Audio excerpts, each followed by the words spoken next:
नमस्कार दोस्तों, मैं कुणाल कालरा आपका बहुत बहुत स्वागत करता हूँ। आज की वीडियो में हम डिस्कस करेंगे इसी हाथ के अंदर फेट लाइन के बारे में।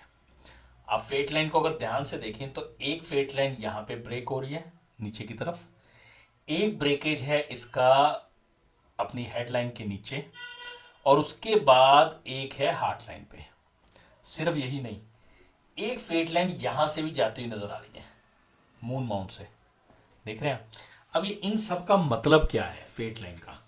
और ये फेट लाइन को तो हम भाग्य रेखा भी कहते हैं कि अगर भाग्य रेखा हाथ में स्ट्रांग है तो फिर हमें चिंता करने की ज़रूरत नहीं है, और भाग्य रेखा स्ट्रांग है तो सब कुछ ठीक है, पैसा ही पैसा आएगा। बट मैं इसमें थोड़ा सा चेंजेस चाहता हूँ, मतलब बताना चाहता हूँ। फेट लाइन भी नल एंड वॉइड हो जाती है। फेट लाइन का तो मतलब हो गया रास्ता, कि ये एक रास्ता है जो हम जिस पे चल रहे हैं और कितने साल तक चलेंगे, इसकी एज निकाल के हम बता सकते हैं कि कितने साल तक चलेंगे। तो रास्ता है, और इस रास्ते से हमारी पहचान है। जैसे हमारी दुकान हो गई, जैसे हमारी कोई पहचान है, जैसे मेरी पहचान है एस्ट्रोलॉजर। तो ये एस्ट्रोलॉजर पहचान मेरी कितने साल तक रहेगी ये हम इससे देख सकते हैं कि मैं इसी पहचान से पैसे कमा रहा हूँ और इसी से पैसे कमाऊंगा। बट इसमें क्या फ्लक्चुएशंस आएंगी, प्लस माइनस, कैसे मैं इसमें एनर्जीज डाल रहा हूँ, कैसे काम कर रहा हूँ, क्या स्ट्रेट होके काम कर रहा हूँ, बहुत मेहनत कर रहा हूँ, या टाइम पास की तरह काम कर रहा हूँ, ये सारी चीज़ें हमारे को फेट लाइन से ऑब्जर्व करनी है। इस हाथ के अंदर हमने और भी चीज़ें डिस्कस करी हैं, जैसे कि इसके पुराने वीडियोस में अपनी ब्रेन लाइन, हमारी heart line, fingers, Pluto mount, ये सारी चीज़ें।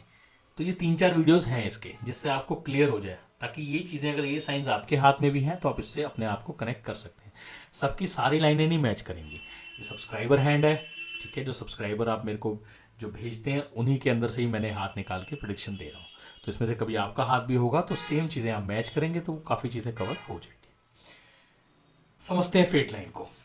सबसे पहले जो मेन फेट लाइन, ये जो छोट नीचे से शुरू हो रही है और यहाँ पे एंड हो रही है, इसका ये मतलब हो गया कि अब इसकी कई मतलब तरीके से हम कह सकते हैं। इसको ये कह सकते हैं कोई छोटी उम्र से काम कर रहे थे और 15-16 साल की उम्र में वो काम बंद हो गया। अब इसका ये मतलब नहीं है वो फिजिकली काम कर ही रहे होंगे। ऐसा भी हो सकता है कि पेरेंट्स का कोई काम हो उसमें सपोर्ट कर रहे हो।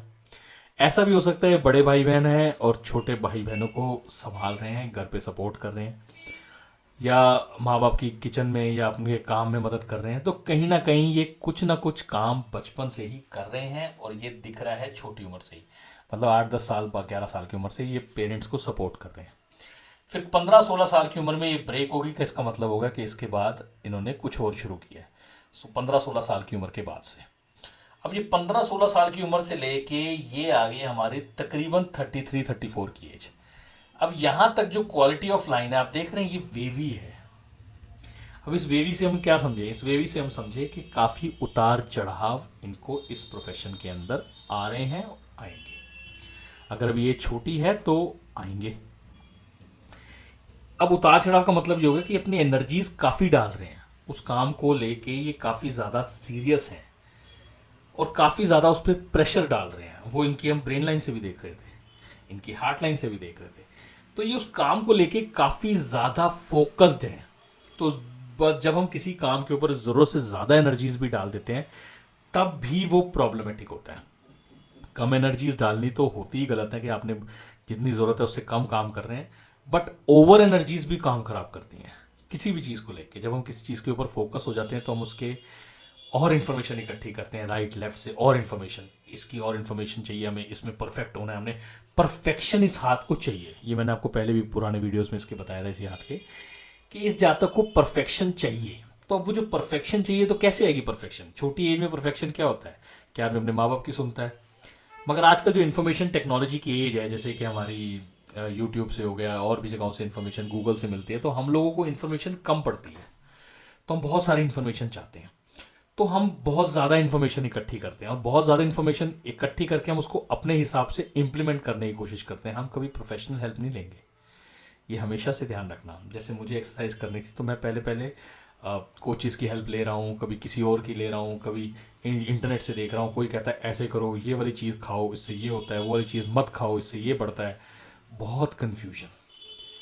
तो जब मैंने भी एक प्रोफेशनल सलाह ली तो शायद मेरे को कुछ गाइडेंस थोड़ी सी मिली। तो उस हिसाब से ये जब तक प्रोफेशनल एडवाइस नहीं लेगा, क्योंकि इसका हाथ बता रहा है, तो ये प्रोफेशनल एडवाइस नहीं लेगा, ये अपनी फील्ड के अंदर एनर्जी डालता रहेगा क्योंकि एनर्जी बर्स्ट हो रही है। मैंने बताया था ना प्लूटो पॉइंट भी है, तो ये एनर्जी बहुत ज़्यादा है, एनर्जी बहुत ज़्यादा है, दिमाग बहुत ज़्यादा चल रहा है, तो वो काफ़ी एनर्जी प्रोड्यूस कर रहा है। मतलब काफ़ी ज़्यादा, मैं कैसे बताऊं कि जब बहुत ज़्यादा जोश चढ़ जाता है तो वो, और उस हिसाब से हमारा काम नहीं हो रहा हो तो वो स्ट्रेस क्रिएट करता है, एंग्जाइटी क्रिएट करता है, तो वो कहीं ना कहीं हाथ एंग्जाइटी की तरफ जाएगा। तो ये वेवी होने का मतलब, अगर ये सीधी है तो इसका मतलब आदमी की जो सोच है, जो उसके एक्शंस हैं, जो उसके काम है, वो सीधे एक डायरेक्शन में चल रहे हैं। इधर वेवी है, क्या मैं ये करूं, क्या मैं ना करूं, क्या मैं स्विच कर जाऊं, क्या मैं रुकूं। डिसीजंस जल्दी लेने भी लिखे हुए हैं, मतलब हाथ बताता है कि स्पॉन्टेनियस है, मूड स्विंग्स हैं, जल्दी डिसीजंस। वैसे अडिग हैं अपने काम के ऊपर, बट जो थंब थोड़ा सा बेंड कर रहे हैं इसका मतलब स्विच कर सकते हैं। तो ये गाने ना आना जाना लगा रहेगा, तो उस हिसाब से ये कभी उस फील्ड के अंदर जो भी जिस तरफ भी जा रहे हैं उसमें कभी ये जाएंगे, कभी नहीं जाएंगे, मूड स्विंग्स होंगे, फ्लक्चुएट होंगे। तो ये नाचेंगे इस हिसाब से, ये लाइन नाच रही है, वरना ये लाइन सीधी होती, वरना ये लाइन सीधी होती। अब उसके बाद देखिए आप, ये लाइन यहाँ से टूट के फिर एक और बन रही है और वो भी वेवी है। इसका मतलब इनके दिमाग में आगे भी कोई प्लानिंग है क्या। कई लोग होते हैं 20-22 साल की उम्र में प्लानिंग कर लेते हैं, till 35 I do this, after 35 मैं ये करूँगा, मैं वैसे करूँगा। तो अगर इनका लेफ्ट हैंड होता हमारे पास, मेरे ख्याल से लेफ्ट हैंड नहीं है इनका, तो लेफ्ट हैंड को अगर हम साथ में रखते तो हम शायद इनकी थोड़ी सी और डेस्टिनी या फ्यूचर प्रिडिक्शन कर सकते। बट मैं फ्यूचर प्रिडिक्शन नहीं करना चाहता। वजह क्या है कि फ्यूचर प्रिडिक्शन जब भी हम इतनी अर्ली एज में करते हैं तो वो आदमी उस चीज़ को पकड़ के बैठ जाता है, नेगेटिव भी और पॉजिटिव भी, कि ये फ्यूचर प्रिडिक्शन हो गई है। अब उसके दिमाग में वो बार बार रिपीट मोड पे चलेगा और ये मुझे अच्छा नहीं लगता।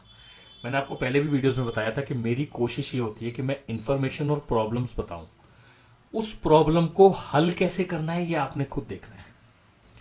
प्रॉब्लम्स को हल कर सकते हैं, अगर मैंने आपको बोला कि आप जाके ये काम कर लो और वो आप कर रहे हैं तो इसका मतलब आप बहुत अच्छे फॉलोवर हैं।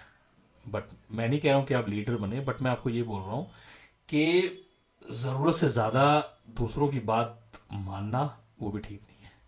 अपनी प्रॉब्लम्स को समझो, फिर उस प्रॉब्लम से रिलेटेड इंफॉर्मेशन इकट्ठी करो, फिर उस प्रॉब्लम को सॉल्व करने की कोशिश करो। एक होता है कि हम जिंदगी में आगे बढ़ने के लिए स्टेप्स लें, एक होता है हम अपने आप को जमाने में और प्रॉब्लम्स को सॉल्व करने में लगे रहें। अगर हम ये वाली अप्रोच अपनाते हैं जिसमें प्रॉब्लम्स को सॉल्व करने में लगे रहें और अपने आप को स्टेबल और शांत और अच्छा लाइफस्टाइल जीने में लगे रहें, तो हम ज़रूर अपनी मंजिल पे पहुंच जाते हैं।